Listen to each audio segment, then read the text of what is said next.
আসসালামু আলাইকুম ওয়া রাহমাতুল্লাহ।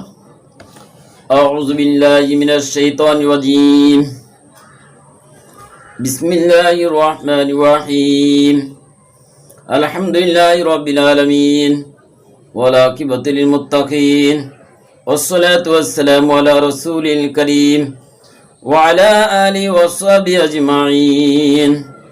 মহান আল্লাহ পাক রব্বুল আলামিনের দরবারে লাখো কোটি শুকর যে মহান আল্লাহ পাক রব্বুল আলামিন আপনাদের মাঝে আরেকটি ভিডিও নিয়ে যা আসার তৌফিক দান করছেন, সে মহান প্রভুর দরবারে কালিমাতে শুকর আদায় করি আলহামদুলিল্লাহ।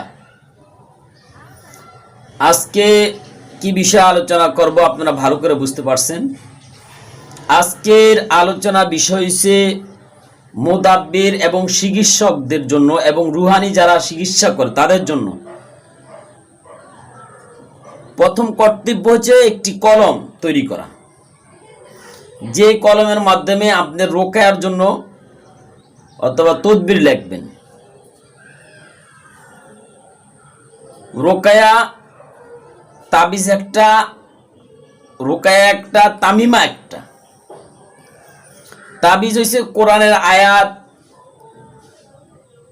হাদিসের দোয়া, মহান আল্লাহ পাক রব্বুল আলামিনের নাম, এগুলা লিখে কাগজে ধুয়ে যদি খাওয়ায় এটা রোকায়ার ভিতরে পড়ে। যারা শুধু অনেকে মনে করেন ঝাড় ফু করা এটা রোকায়া, আসলে না। কোরআনে আয়াত লিখে, কোনো পাক কাগজে অথবা কোনো ফেলেটে কোরআনে আয়াত জাফরান মেশকু কালিতে লিখে ধুয়ে খাওয়া, এটাও রোকায়া।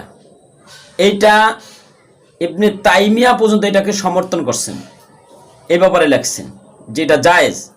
কিন্তু আজ আমাদের দেশে দুর্ভাগ্য বিষয়, খুব দুঃখ লাগে, এইটাকে অনেকে তাবিজ বলে।